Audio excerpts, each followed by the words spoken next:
Yes, people. Welcome back to the channel. Welcome back to Bluesfantv. I hope you guys are keeping well. Big shout out to, everyone that is logged in, everyone that has subscribed to the channel. We just want to say a big thanks to you. You guys have been, the powerhouse of this channel because obviously without, the subscribers, everyone that keeps following up, there's no chance this channel is gonna grow. So I want to say a very big thanks to you. If you have not yet subscribed, please subscribe to the channel. Let's keep growing as a family. As like I always said, I'm just here to do what I love to do, bring you most of the content that I feel like will be useful to you guys, and of course, let's just rub mine together. So today again, I've got Casey Estival for Prime Minister. Oh, Don't God, forget that name, bro. always Yeah. remember that, man. Yeah, so big shout out Casey. Thank you so much again for coming on the channel. We want to say a big thanks to you. Today we're gonna be talking about Chelsea West Ham, of course, tomorrow again at Stamford Bridge. We're gonna be talking about everything related to the game tomorrow. So if you are locked in, please stay around. Let's have a good conversation. Drop your comments. Let's know what you think about the game tomorrow. And on to you, bro, Casey. Tomorrow, West Ham. What do you make out of the game, bro? It's going to be it's going to be a big game. We're obviously coming off a fantastic game in the midweek against Napoli to qualify for the top eight of the Champions League. It's another big game in the Premier League as well. We're in fifth place, so we're in the Champions League conversation, and especially how the way the English clubs are doing in European competitions, it's most likely going to be another top five teams qualify for Champions League. So being in that fifth place is a good position, and we're facing a West Ham team that are in form. Two wins, a draw and two defeats in their last five games, but they've won two games in a row against Tottenham and against Sunderland, who, Sunderland have been, obviously one of the best teams this season, has been the surprise package, and they comfortably beat them as well. So, this is a team that we're facing, which are slowly but surely, finding some momentum, finding some rhythm. And obviously, they've got some key players coming back from AFCON. Juf is one of the names that stands out to me, and Wan-Bissaka as well. I think Wan-Bissaka's already been back, but they've got some key players. They've got some players that are now in form, such as Somerville, Bowen, Hernandez. So it's going to be a tough game per usual because no game in the Premier League is easy. But I think how the way we're playing, four wins in our last five games in all competitions. I can't see why we don't get 3 points comfortably against this West Ham team tomorrow. Yeah, I mean, before we go deeply into the match preview, I just want to talk about a couple of things that I've heard from Rossini. I've not read the match conference, to be honest, but I could little bit get some few information from the conference league. I mean, from the conference here. So he's talking about Levi Colwill that is really recovering and possibly might be featuring again this season. What do you Mm. think about this guy? Do you think he's gonna come back? Do you think he's gonna make impact again this season? Because for me, I've seen a lot of players having ACL, and it's really bad, Yeah. really bad. Even the like of Rodri, I've not even get back to his natural form. What do you think about you know Cole coming back and maybe possibility of having impact I in the mean, an season? ACL an ACL injury is one of the worst injuries you can get in football. I mean, it's a terrible injury, and I mean, for someone that was slowly improving, because I'm going to be honest, I wasn't a big Colwell fan. I didn't really buy into the hype. And one of my main reasons why I didn't buy into the hype was, although he has the capabilities of being a world class defender, his defensive awareness was really bad. Like I always said, he was like one of the worst defenders when it came to just being aware where to stay. He would always play players onside and this, that, and the third because he was athletically gifted. So he was able to play players onside and catch up to the fast wingers and the strikers just through pure speed and athleticism. Now with this injury, although it's a terrible injury, it could be also a blessing in disguise. And from what I've heard from Rossini, he's a top professional. He's working hard, and I truly believe now he's going to be in a position where he will have to um, improve the mental side of his game, the tactical side of his game, the IQ side of his game, which was again his biggest weakness. Because coming back from an ACL injury, there's only a few players that can get back to speed in terms of like their athleticism after an ACL injury. Very, very few. Most of them will come back from the ACL injury, losing that a bit of that athleticism that they had. They lose a bit of that speed that they used to have. So now they have to rely on their brains. This is why guys like Thiago Silva, Pepe, they were able to play football until their 40s and 50s because they were maturing in terms of their footballing IQ. Yeah, Their football IQ got better as time went on. So I believe with this injury, I believe Colwell has been improving on his IQ side of his game. I hope he's been improving on his footballing IQ side of his game, because I believe if he comes back and that is improved, then this will be a player that we'll talk about saying, "Rah, he got an ACL injury, but he actually came back better than he was before." That's why guys like Rodri, although Rodri isn't playing to his best, I don't rule him out. I don't rule him out. I don't say he's a rubbish player all of a sudden. I do believe he can come back to his best because he has that footballing IQ side to his game. So, um, I personally believe. Um, that it should not be rushed. If the medical doctors say that he should stay out until 26-27 season, do it, because I think we are okay now with centre backs. We haven't been the best, but we've got enough bodies to cover for that position in the meanwhile during, for the rest of the season. And even if the doctors say he can come back 25, 26, I personally believe we should really like take our time with him. We should really nurture the injury, and just make sure that he just comes back to his best. That's like my main concern. Him coming back to his 100% best, because the last thing that you want is, his treatment being stop, start, stop, start, his recovery being stop, start, stop, start, stop, start. That was a problem that we had with Reece James. That's a problem now we're having with Lavia. And to a degree, that's a problem we're having with Cole Palmer. So yeah, if it comes back, I want them to come back 100% fit, and not coming back at 80% with a possibility that they could get re-injured, and that will stunt their recovery. So yeah, that's my personal take on the Colwell situation.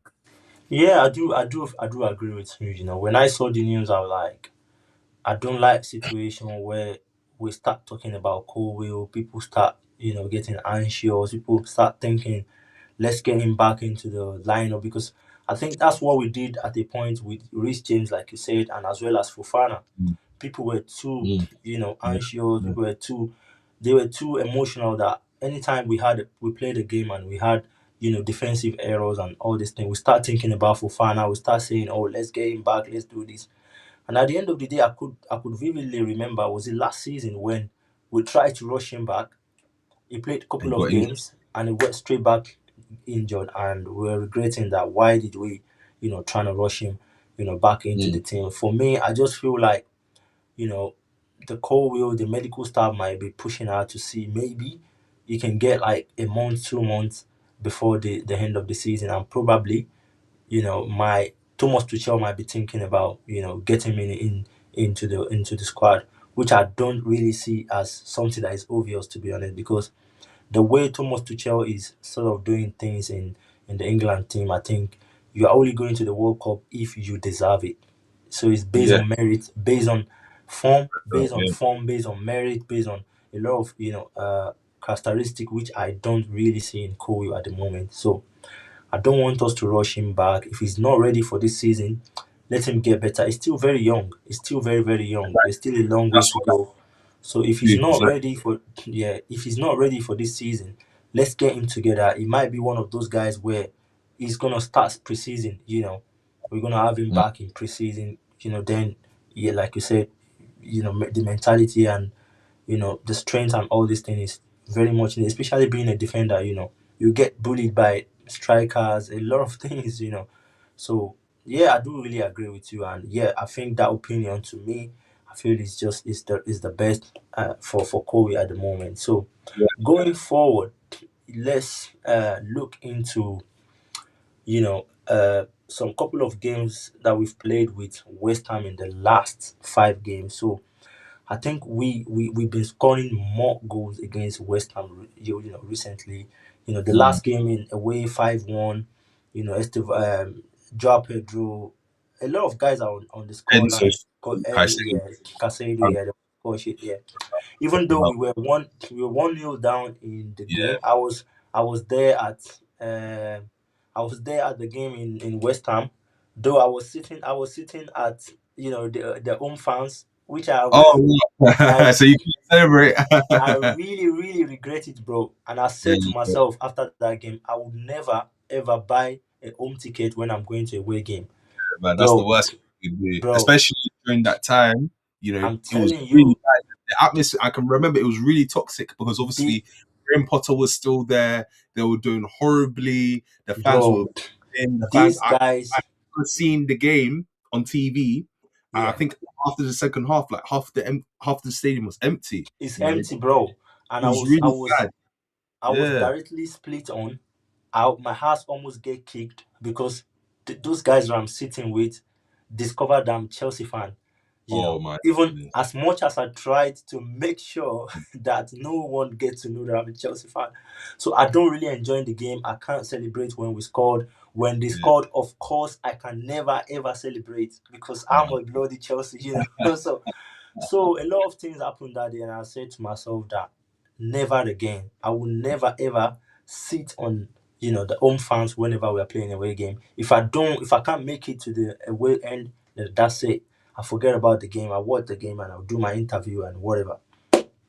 So, but having said that, last season, we've beaten in the last 5 games. We've beaten West Ham, 4 times. I think the last time they beat us was 2023-2024 season away at West Ham.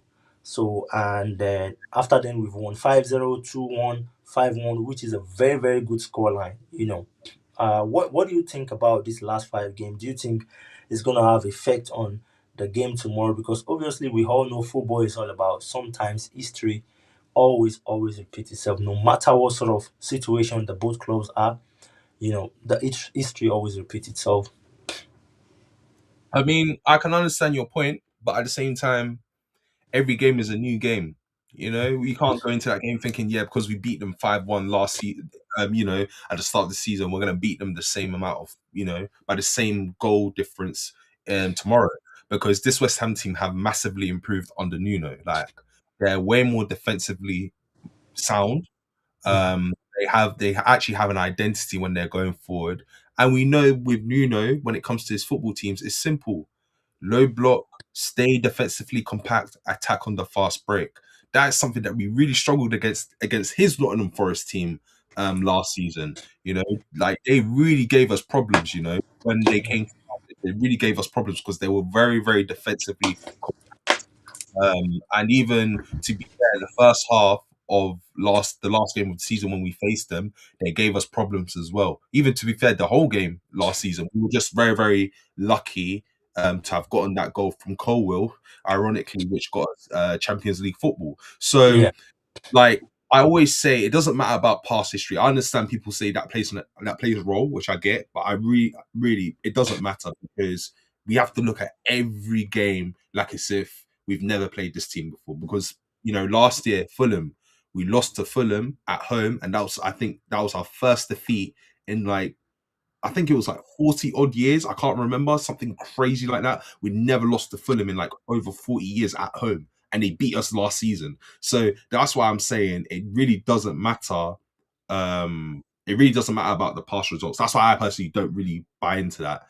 But yeah, I just think every single game we've got to go into it like as if we've never faced this team before, and we've got to play them out the park. And I think, like I said again, with the talent that we have compared to West Ham, although West Ham are playing well as yeah. of late, we should beat them.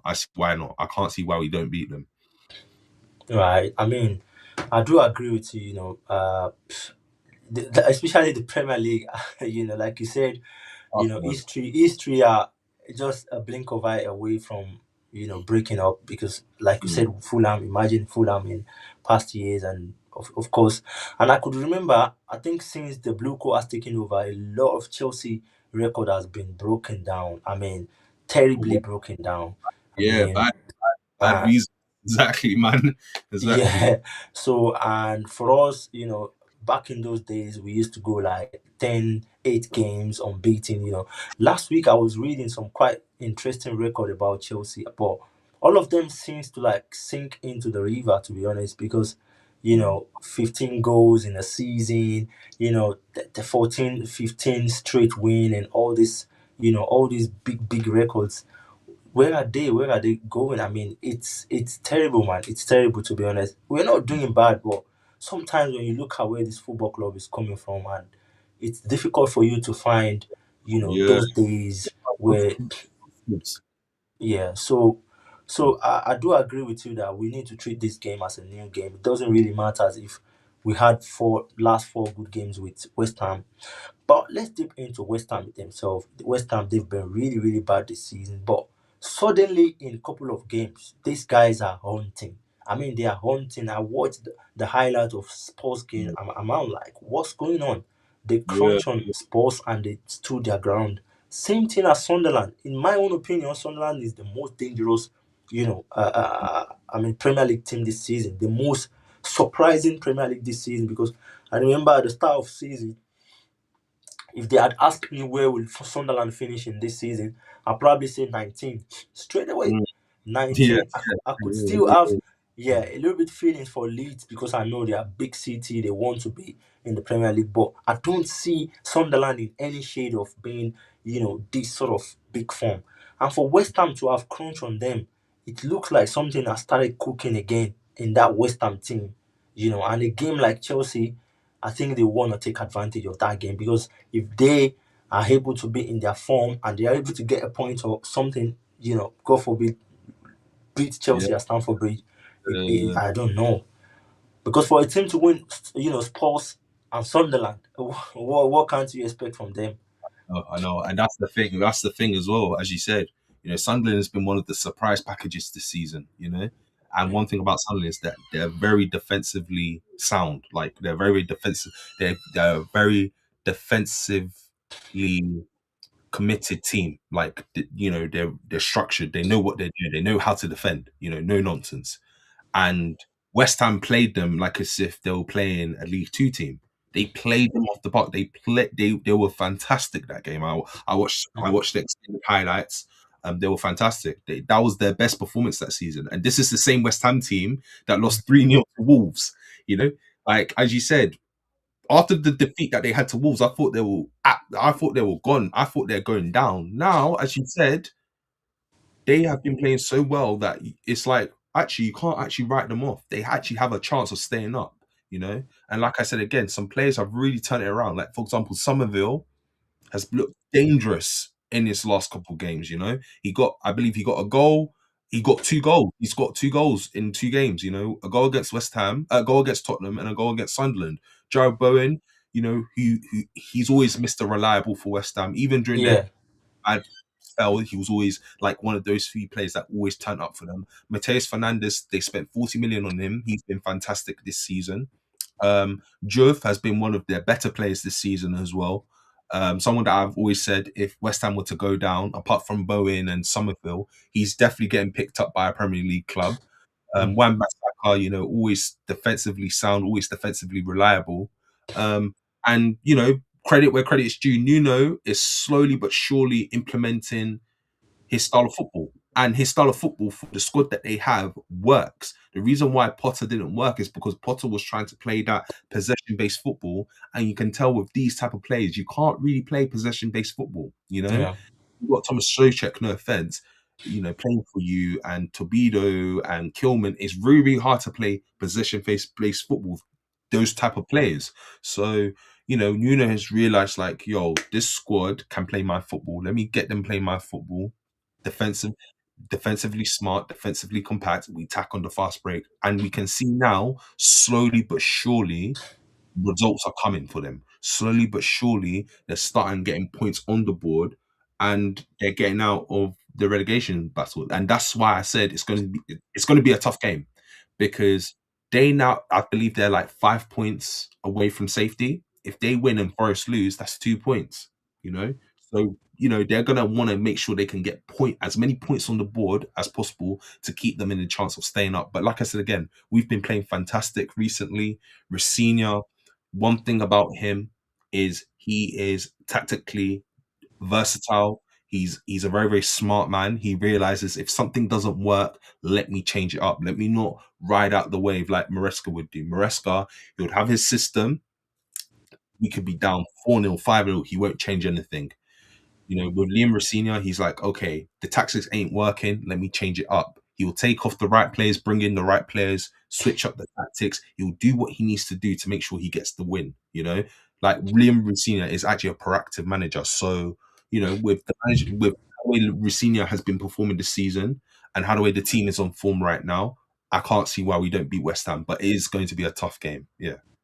Yeah, I do. I do agree with you, to be honest, because with the way we've played the last 2 3 games, especially the Napoli game, I think this Wasn't has it? really, really, put sort of much confidence on the players, because if you can go to Naps to, to hit Napoli, that sort of, a performance, I don't see any reason why we shouldn't be winning West Ham.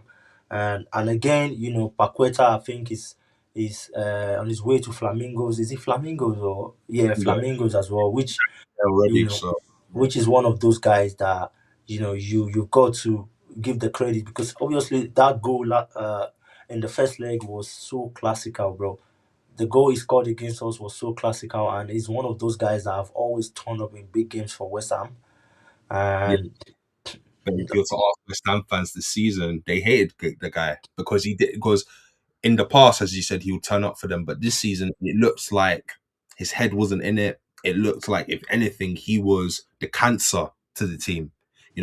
Some of the West Ham fans, if you were to ask them who's the problem, why have you been in the predicament you've been in, they would blame Paqueta. And although I personally don't really necessarily agree with it, it's not just him, but yeah, yeah, and since he's actually out of the starting lineup, they've been playing a lot better. So you can understand why these West Ham fans would think that.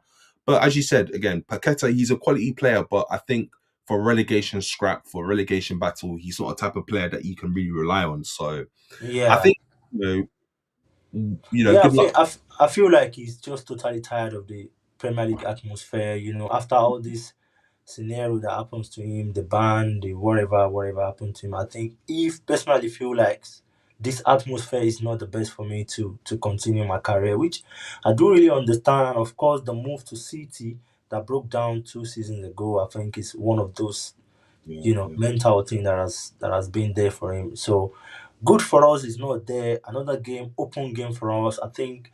Well, okay, let's talk about what sort of player do you think is gonna give us a hard time tomorrow? Because I can hear you talking about Somerville earlier, but there's still a lot of players in that squad that I feel like we need to be aware of, be careful on how to deal with these guys. yeah. I mean, Somerville, as you said, I mean, he's been playing fantastic recently. Somerville is a tricky winger, likes to take his man on one. He's going to definitely give us problems. Joe Bowen, natural finisher. You don't give him space around the 18-yard box. You don't give him space. Left foot, right foot. He shoots, it goes in. He's a fantastic player. Mateus Fernandez has been one of their best players this season. He was one of their best. He was one of the best players in that horrible Southampton side, and he's come to West Ham and has shown that he's a Premier League proven player. Quality player. Areola has saved West Ham more than once this season. Ever since switching from Hermansen to Areola, they've looked a lot more safe in goal.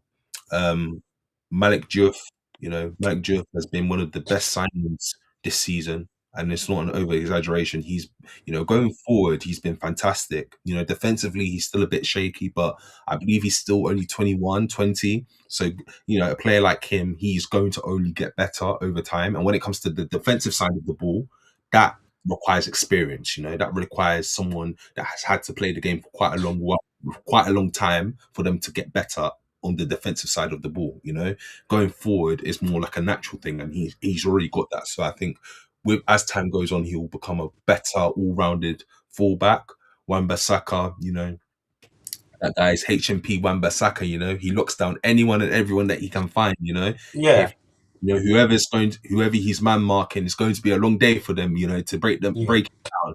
So those are the players I would say, are, are going to give us the most problems tomorrow. Right. So let's quickly go into the the lineup you expecting for Rossini tomorrow. Of course, to me, I feel like it's another game that we've got to win. At this junction, I think we need to take every game serious because the season is drastically going to an head. Where Mm. every game looks like a decision where you're gonna be in the top five or not. We see how very close this table is right now. If you lose a game, you might be thrown back to the ninth position or tenth position on the table. So what sort of formation are you lineup are you expecting from Rossini tomorrow? I think it will be the same. I think it will be a 4-2-3-1. To be fair, it wasn't actually the same. He played with a back three to start with against Napoli, but I think we'll go back to our normal position, 4-2-3-1. I expect Sanchez in goal. I expect left back. I believe Hato will come in. I think he deserves to come in because Kukurea hasn't been playing that great recently. So I think Kukurea needs, some time on the bench. We need to give some time to Hato. Hato has been looking good recently. So I like him to be playing against, be playing this game tomorrow. I think a centre back pairing of Chalobah and Badia Shield would make sense because for a team like West Ham, who are very, very physical, I believe Badia Shield and Chalobah would be our best options. Achimpong is young. He's 19, 18. So, this type of game, I wouldn't really start him in these type of games. Fofana, wasn't that great against Napoli on Wednesday, but I Yeah, wouldn't be surprised at the same time if he was to start. But I think Bancho will be our starting centre backs. Obviously, Reece James right back, your double pivot of Enzo and Caicedo. I think in the 10, we'll have JP. I think on the left, I think Gittins will get us. I will get it looking. I think Gittins was unlucky to obviously come in and then come off in the Napoli game. I think he will get a start. I believe he should get a start.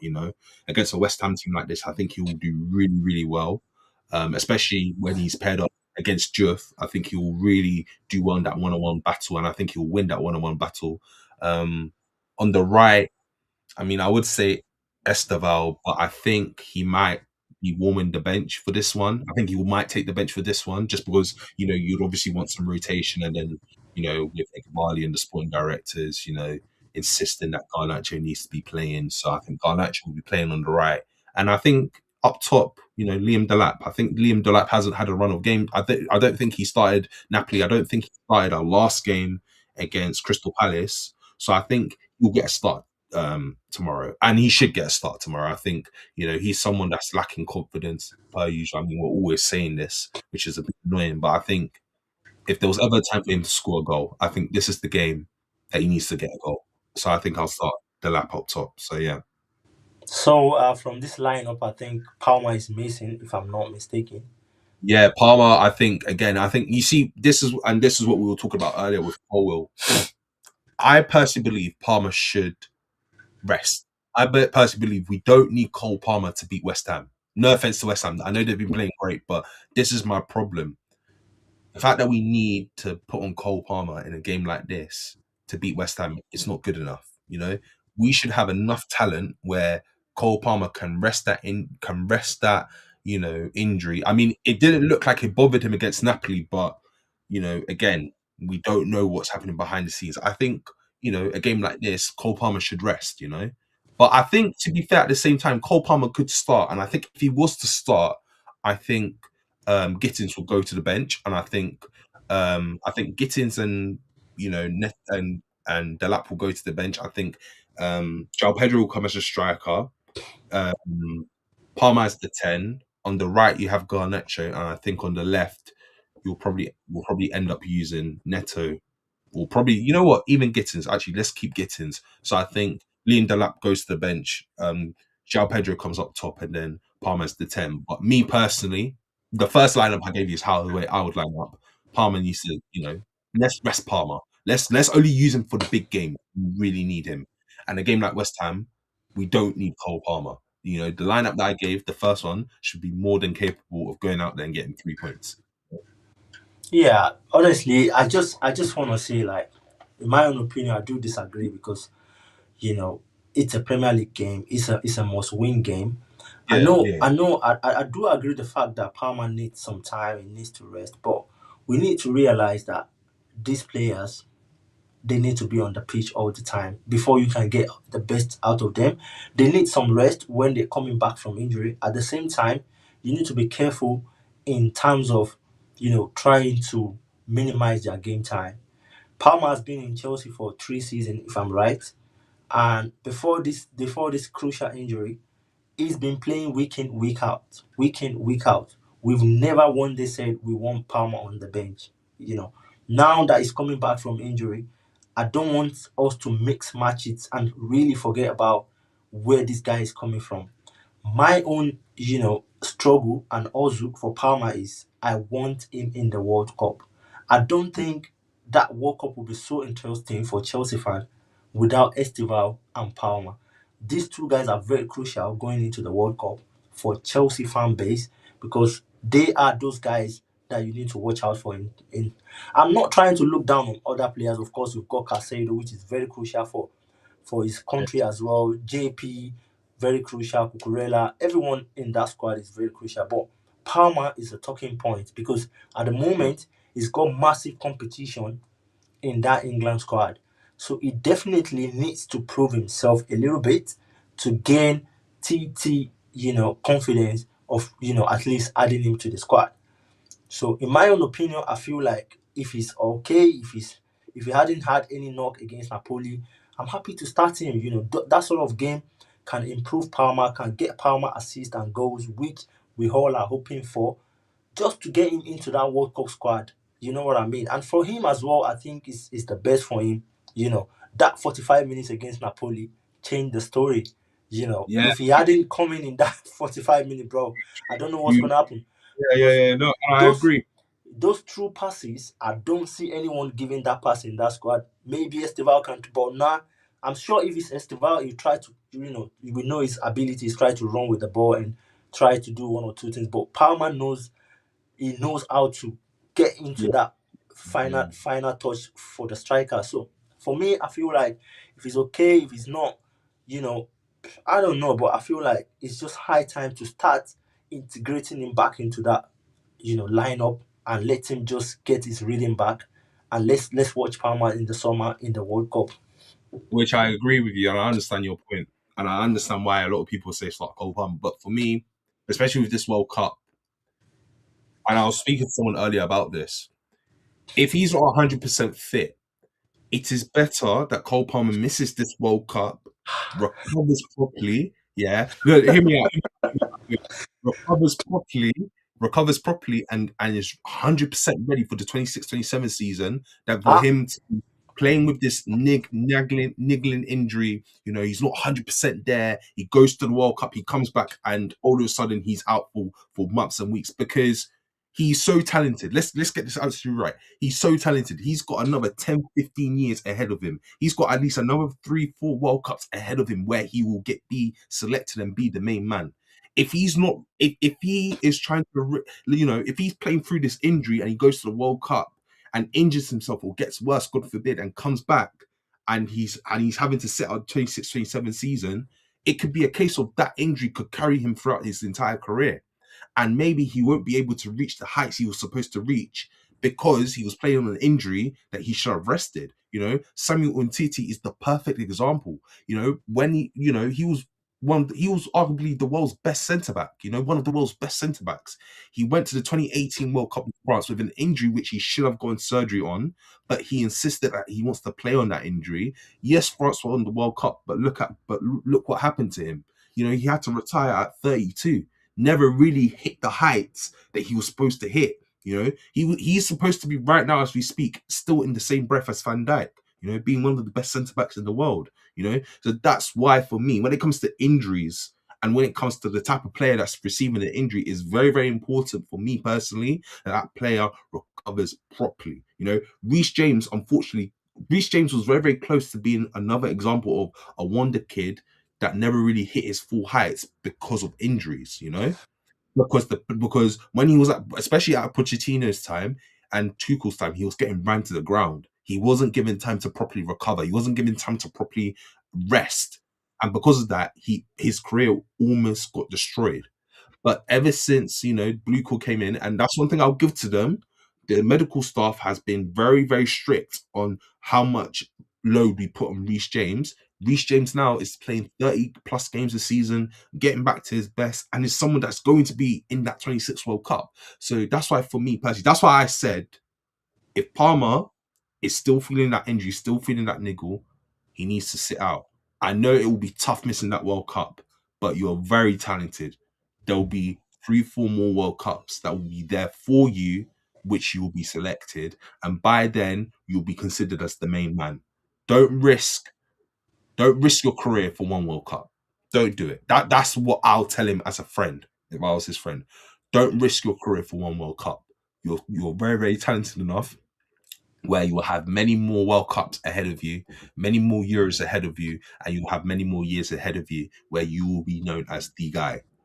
But you go into the World Cup with an injury and you come back and it becomes worse to the point where, God forbid, by the age of 30, 31, you're playing lower league football or you're retiring, it will be a shame. And there's so many players that, I could sit here and talk all day. Wilshere is another one that comes into my mind, you know, talented player, but injuries what ruined him in terms of like he didn't actually achieve his full potential. He was someone that never achieved his full potential.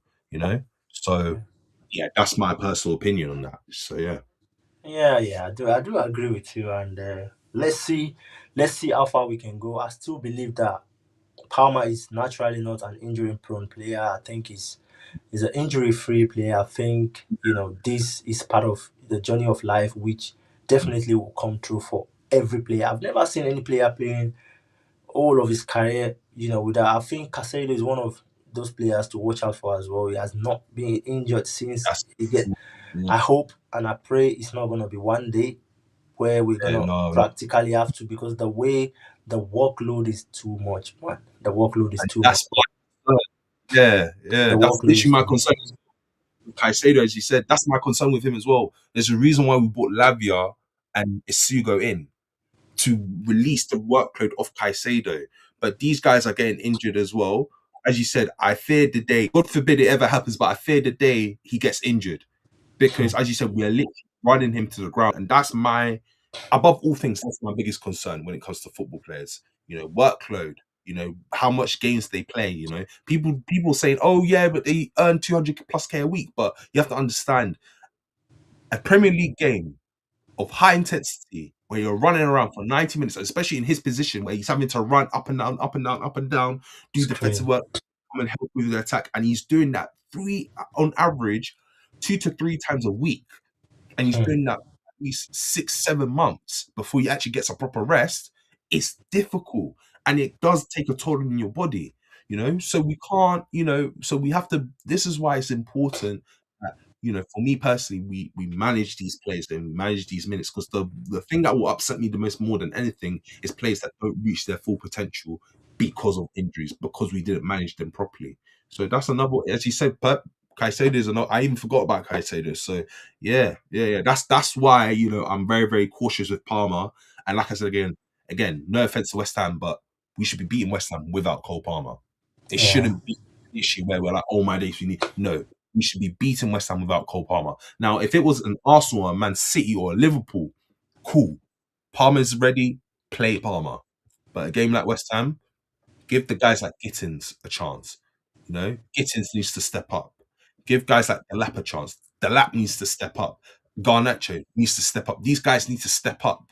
It's not a tough challenge. You need to step up against these teams and give the big players a chance to rest so they're fit and refreshed and ready to go against the big teams. Yeah, of course, because we're playing Arsenal on Tuesday, another crucial Exactly. crucial game, which I think we should be get a win. We should be get a win and qualify for the final easy.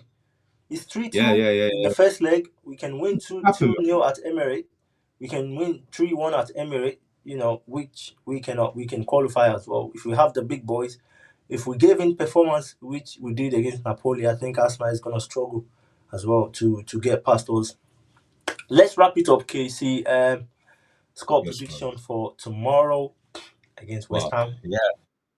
Um, I did. What did I say last time for Christmas? It would be 1-0, or I said 1-0 or 2-1. I can't remember, but I did say it would be a close game. I think with how the way we're playing, I know West Ham have been improving, but I think the way that we've been playing, I think we can get a 3-0 win. I think it will be a 3-0 win. I think João Pedro will continue his good form. Will get a goal. I believe the lap will get a goal. Surprisingly, I know it sounds bad, but I think the lap. Something's telling me that the lap will get a goal. Uh, actually, scrap that. Not the lap. Enzo Fernandez will get. Yeah. Oh, sorry, the lap. No. But Enzo. but I forgot Enzo, man. Enzo. I think you're being biased, to be honest, because you need to remember that when you talk about goal, you've got to remember the lap as a number one person that needs to score goals. I He is know. the number nine. He's wearing the number nine jersey. I know. But at the his same time, his priority for Chelsea is to score goals. We I can know. still look like JP as probably a number 10, stroke number nine, but I think our point striker at the moment, the It's the point lap. focus at the moment is still the lap. So ruling Yeah. him out of that goal, I'm so I disappointed. don't know, man. Because I mean, I did listen. I want him to prove if he scores a goal, that's fantastic, innit? That's fantastic. But I don't know, man, because I think I spoke to you about this in the Paphos game. I've never seen a striker never want to score a goal. I've never seen a striker that has looked so enthusiastic Passionate, like scoring. Jackson. The reason why he got so many chances is because he always wanted to score a goal. he The lap, always craving. He's always craving. he was always craving with the lap on the other hand. He's like, I couldn't really care less if I didn't get a shot, and Mike, it didn't bother him, and that's yeah. and that's a problem. So I said the lap, but even then, I don't.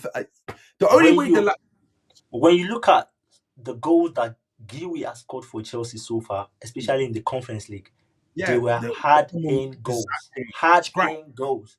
He wanting it was struggling. exactly, He was struggling. I want to get the goal. I want to score. I want to be on the score sheet. But exactly, to me, I exactly. feel like Delap totally relaxed. He's got the contract. He's now in Chelsea. He He wants to knows where take it's his time. coming. He doesn't Exactly, care. He wants to take his time. He's not hustling exactly. anymore. He's I've just always said making everything the comfortable for himself. the best players to play at striker is the ones that know they're not guaranteed, like they don't know where the next meal is coming from. If football was to become illegal today, yeah, they'll be cooked, like they'll be broke, they'll go poor. That's why guys like Jackson was good because Jackson came from a place of poverty. Yeah, yeah, Like, absolutely. it's not easy to make it Yeah, out of Africa. To even yeah, make it to the UK, to even go to Europe is even an accomplishment in itself. So yeah, you like I said, if I don't score today, I'm getting shipped back to where I grew up in, and I don't want to be in that position again. yeah, The absolutely. reason why Osimhen is one of the best strikers in the world, he literally Absolutely, came from poverty, broke poverty. If you don't, absolutely. you don't score today, you're going back to your lifestyle that you're living before. I promise you, the guy is going to make sure 10 shots he shoots, 10 goals go in. With the lap, Absolutely. however, his dad is a Premier League footballer. He comes from a privileged background, privileged upbringing. Doesn't know struggle. Couldn't even spell struggle. So Mm. with him, it's like, ah man, if I don't get a shot off target, it is what it is. So like that's why I said, although I did say yeah, the lap will score. I just remembered when you got guys like Enzo Fernandez who always wants to score. When you got guys like JP who always wants to score. When you got those type of guys that are hungry for goals. You Yeah, got couldn't care less. I mean, nah, because nah. I those think, when you look at the background, like you said, they were not forced to play football. They love football. mm, They got football from the street. They want to make something out of it, and it's so disheartening, to be honest, that for the past 3 seasons, Chelsea has struggled to have one player scoring. I think Jackson scored two numbers in 2 seasons, but yeah, we've he's not been in that. 14 We've first. not been in that kind of competition of highest goal scorer in the Premier League, highest assist in the No. Premier League. We've always got all these things. To We've be always like, fair, Cole Palmer in his first season was second in the top oh top yeah, yeah, scorers. yeah, yeah, Like yeah, absolutely. Yeah, Yeah, yeah, yeah. yeah, Yeah, but you but see, this is what I'm saying. Like, at least he had the hunger to score. Delap yeah. has hunger. So me predicting Delap to score was stupid. So that's why I take it back. So 3-0, João Pedro, Enzo Fernandez, and I believe Cole Palmer will come off the bench, and I think he'll get a goal. I think he'll get a goal. So I think a 3-0 win, comfortable. Move on to the next game. Arsenal big game. So yeah, I think 3-0. So Right. Thank you very much, Casey. oh, what about What? man? Yeah, what a big analysis. Really, really enjoying this one. And guys, if you Hold on. are Actually, locked in, before you go, you have to give your score prediction, bro. You can't leave without giving your score prediction, man. to be honest, I think tomorrow is gonna a lot of goals is gonna rain tomorrow for Chelsea. Because when you look at recent days, if we the sort of performance that we had against Napoli, we've not been consistent to be honest, but I'm seeing loads of goals tomorrow. I'm seeing those guys trying to get on the score sheet because obviously we're at home. The guys feel more relaxed. Of course, we're gonna play a very, very flair football tomorrow, like get into the box, try something. So tomorrow I'm seeing a couple of goals going in back of the net of West Ham. And because to be honest, I think to me Premier League games are always tough, are always difficult. You can't look down on anyone, but I don't see West Ham at that level where they can stop Chelsea tomorrow. So we're gonna be scoring more goals tomorrow, and I'm predicting 4-0 tomorrow. I don't see West Ham scoring us. I see Sanchez very solid at that spot. I'm so confident that you know, Hmm. for the game against West Ham, he's not conceding goals. I don't know what sort of combination of backline Rosinho is putting in tomorrow, but I'm confident of Sanchez. What I've seen in recent days, I'm totally confused. So I'm saying that Chelsea goal line locked, no goal for West Ham tomorrow. And of course, I'm seeing a raining days in the back of West Ham, net tomorrow. Of course, 4-0 to Chelsea. Uh, I want to see the lab scoring tomorrow. Of course, we need this guy on the score sheet badly. Need I mean, it's literally. so embarrassing, bro. It's It so is, man. embarrassing. We're just trying to look away, but for the top number nine for Really Chelsea, bad. I've not scored 3, 4 goals in Premier League, bro. It's ridiculous. It's ridiculous. So I want to see him on the scoreline tomorrow. If possible, 2 goals for him tomorrow. But let me just say impossible, impossible. But something Anything is I possible, hope. man. Anything is Yeah, possible. I Let's hope I hope I hope he's gonna be on the scoreline tomorrow. Um, of course, I'm seeing JP scoring again tomorrow because this guy, when he starts scoring, he continues to score. continue to That's the score. Yeah, problem. yeah. Another big banging goal tomorrow for JP, and of course, I'm seeing Palmer maybe being on the score sheet as well tomorrow. So I'm looking out for these 3 guys. I'm looking out for Delap, JP, Palmer, to score tomorrow. Maybe Estival can be on the score sheet as well. I'm not seeing him starting tomorrow, of course. Probably start from the bench. But when he comes in, I think he's gonna prove himself. So, Delap, JP, Palmer, and of course maybe Estival on the scoreline tomorrow. In my own prediction. Okay. Yeah. Oh, So Vince. Yeah, so guys, thank you so much for joining the live stream. If you've logged in and if you really enjoyed this conversation, please drop your comments, like, share, and if you have not yet subscribed, please subscribe to the channel. Let's keep growing as a family. Really, really appreciate you guys. Big ups to everyone, and of course, thank you so much, Casey. For joining the live, from giving us your honest opinion on what you think about the game tomorrow. And of course, we'll see you again on to the next one. Peace and love. Love. Up the Charles. Up the Up the Charles. Chelsea.